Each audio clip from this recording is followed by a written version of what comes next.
just turn on the microphone. Hopefully that's working. Thank you for the introduction. I was asked to sort of just reflect on pharmacy from the position of having done the Victorian pharmacist and what can we learn from that.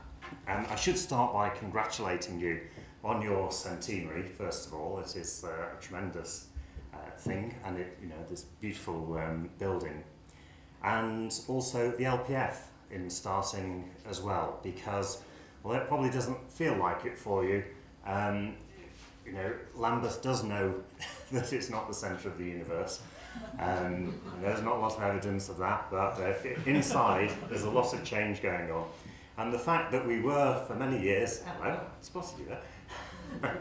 The fact that we were for many years having to regulate as well as be the professional leadership body, I think has stifled the leadership function enormously, and I think people are ready to be cast free once the regulation element has gone. I think it will take a little time to work, but the idea is that it is going to be bottom up, and we do want groups like you to be influencing what's going on in the society itself and shaping the future of the society. Let me tell you how I got involved in the Victorian pharmacy then. I had an email which was just one line, and it said, and had an attachment. It said, "Are you interested? Full stop. We are willing to pay. Full stop."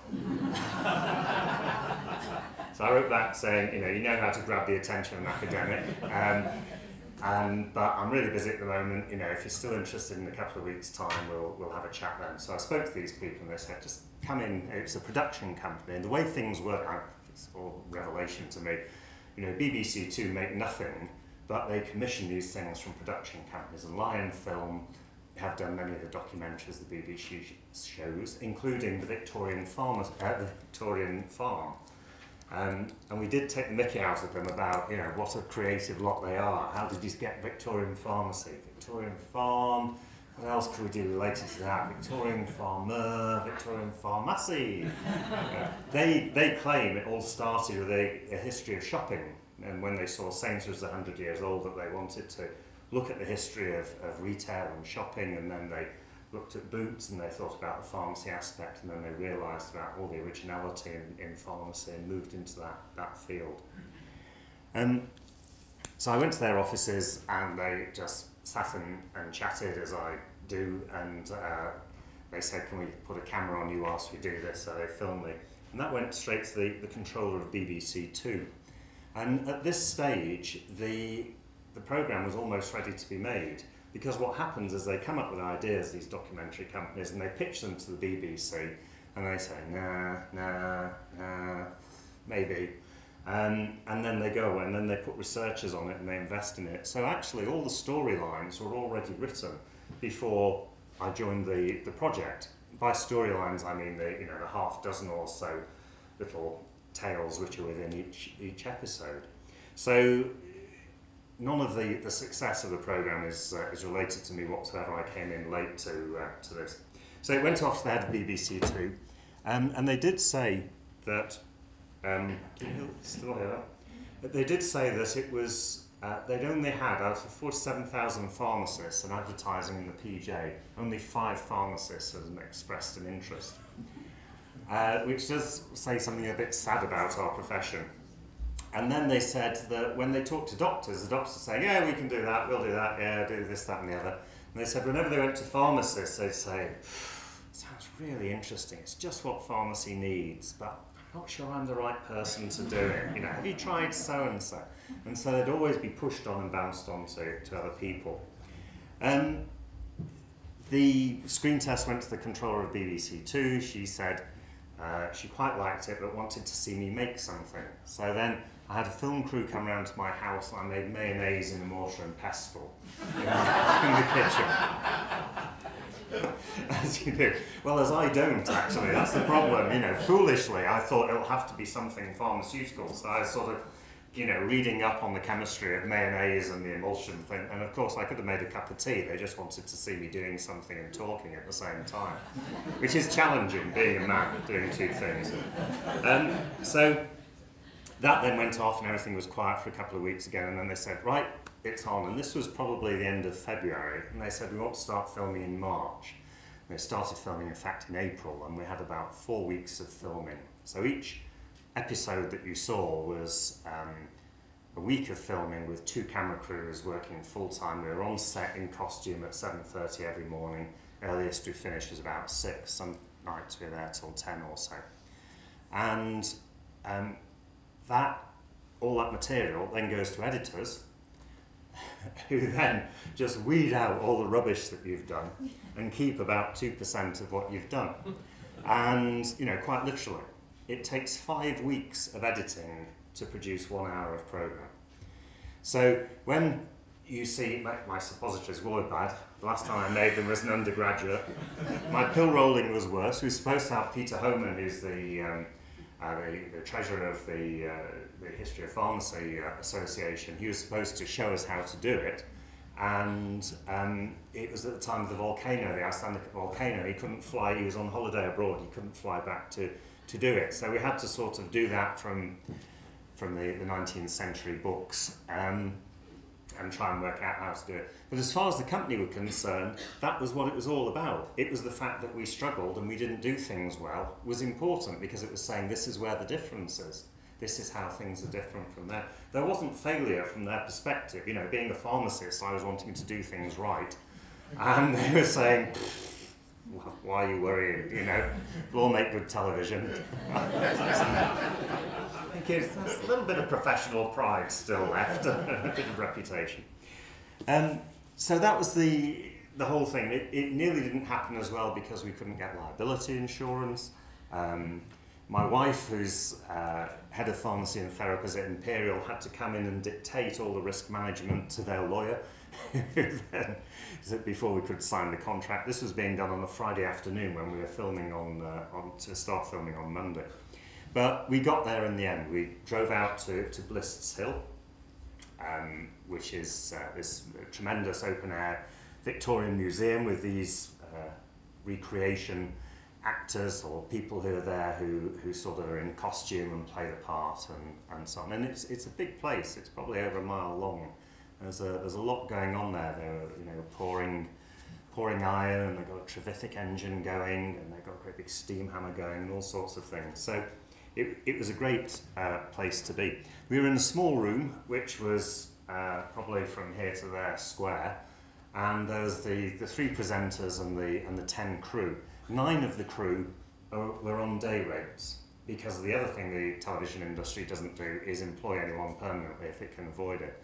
And when we say that we've got 40% locums in community pharmacy and people worry about it, I must say, having worked with a crew that was 90% locums in effect, they were fantastic. And there's a literature on high-performing teams which is being applied to surgery, for example, now. And all those characteristics we saw happening there, you know, very flat hierarchy, everybody messed in to make things happen, everybody worked together, and there's a fantastic team spirit there. So it was great to work with those people, and a real privilege. The other 2 presenters, Tom Quick and Ruth Goodman, Tom, like me, hadn't done any television before.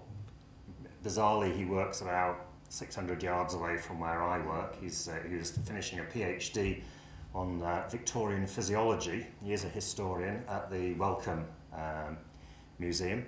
And so I think he was mainly chosen, I was told, because his name, Tom Quick, is just so Dickensian. You know, he couldn't make it up, really. Well, Dickens could have, but, you know, I couldn't. And because he looks a bit consumptive, you know, it looks like he needs a good feed. And we've kept him working in the cellars for 18 hours a day. In fact, he's fit as a butcher's dog. He rides around London on a fixed-wheel bicycle, and is a lovely, lovely man. And very, very knowledgeable and passionate about his history as well. Ruth was well known from the Victorian farm and other things. She's an unusual historian. She's interested in the lived life, the daily life. You know, when would you start wearing underwear? What hat would you wear at that stage? Would you wear a hat? And the 2 of them kept the crew on track, really, you know, refusing to do things on occasions because they didn't have the right sort of costume, or, you know, Tom was asked to wheel a bicycle, which he said was 50 years older the period we were supposed to be representing, so we refused to do it, and so on. So there was an ethical element to that. And also they have, the BBC has strict documentary guidelines, and they're real sticklers. So when we show you salicylic acid from willow bark, that was the salicylic acid we got out of that willow bark. We couldn't just turn off the camera, pour some out of a Sigma bottle and say, look at this, won't we? Great. You actually had to do the extractions and bring it all to fruition before you were, in order to meet the guidelines. So it was very, very useful to see all this and to be part of it. And I was terrified the first week and was sort of, at one stage the director had said to me, the camera flattens everything, so what you need to do is sort of boost everything up until you're almost going over the top, and then it will just look normal on TV. And then one of the series producers was saying, when you were chatting to that patient there, that was just what we wanted. I said, well, that was what my job was, I chat to students now, but used to chat to patients. They said, that's exactly what we want. You realise that actually just being, they'd chosen me, and as long as I was normal, well, normal for me, then they were happy, and that was what they wanted.